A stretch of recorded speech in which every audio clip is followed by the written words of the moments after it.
দল, যুব দল, বিএনপি, তৃণমূলের নেত্রীরা, নেতাকর্মীরা জীবন দেওয়ার জন্য প্রস্তুত ছিল, কিন্তু এই মির্জা আব্বাসের মতো নেতারা ঢাকা শহরে কোনো গ্রিন সিগন্যাল দেয় নাই।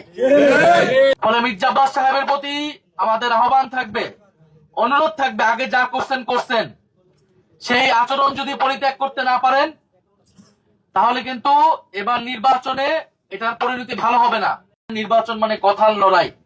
আপনি একটা কথা বলবেন, আমি একটা কথা বলবো, জনগণ ডিসাইড করবেন জনগণ কাকে ভোট দিবেন। তাহলে আপনারা জনগণকে কেন ডিসাইড করতে দিচ্ছেন না? আপনারা নিজেরাই ডিসাইড করে নিচ্ছেন কেন? আপনারা নিজেরাই কেন আক্রমণ করছেন? জনগণ 12ই ফেব্রুয়ারি নির্ধারণ করবে যে কে বেয়াদব আর কে গ্যাংস্টার, কে সন্ত্রাসী আর কে জনগণের পক্ষে কথা বলে যাচ্ছে।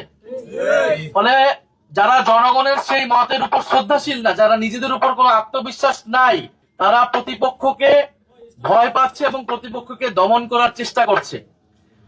মির্জা আব্বাস সাহেবের প্রতি আমাদের শ্রদ্ধা আছে, উনি বর্ষিয়ান এবং অভিজ্ঞ রাজনীতিবিদ, কিন্তু রাজনীতির মাঠে আজকে আমরা এক অন্যের প্রতিদ্বন্দ্বী।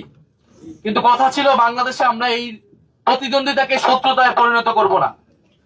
মির্জা আব্বাস সাহেবও কোনো ভুল ত্রুটির ঊর্ধ্বে না, কোনো সমালোচনার ঊর্ধ্বে না। তাদের বিরুদ্ধে আমরা কথা বলতে পারবো না, এসব ভয়ভীতি দেখে আমাদেরকে আটকাবে। ভেবে থাকেন এটা তিনি অত্যন্ত ভুল করছেন এবং উনি বোঝেন নাই তিনি আজকে কি অপরাধটা করে ফেলছেন। মির্জা আব্বাসের ইতিহাস আমরা জানি, আমরা ওই ঢাকা শহরে বড় হয়েছি।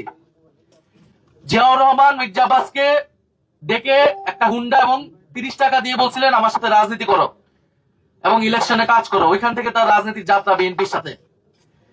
সেই জায়গা থেকে তিনি ঢাকা শহরে সাম্রাজ্য তৈরি করছেন। এই সাম্রাজ্য কিভাবে হয়েছে এ বাংলাদেশের মানুষ জানে, ঢাকা শহরের মানুষ সেটা জানে।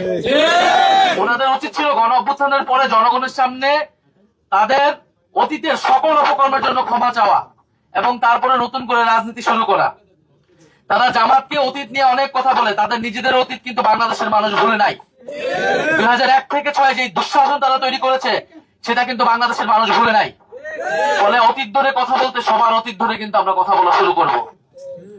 ফলে মির্জা আব্বাস সাহেবের প্রতি আমাদের আহ্বান থাকবে, অনুরোধ থাকবে, আগে যা করছেন সেই আচরণ যদি পরিত্যাগ করতে না পারেন তাহলে কিন্তু এবার নির্বাচনে এটার পরিণতি ভালো হবে না।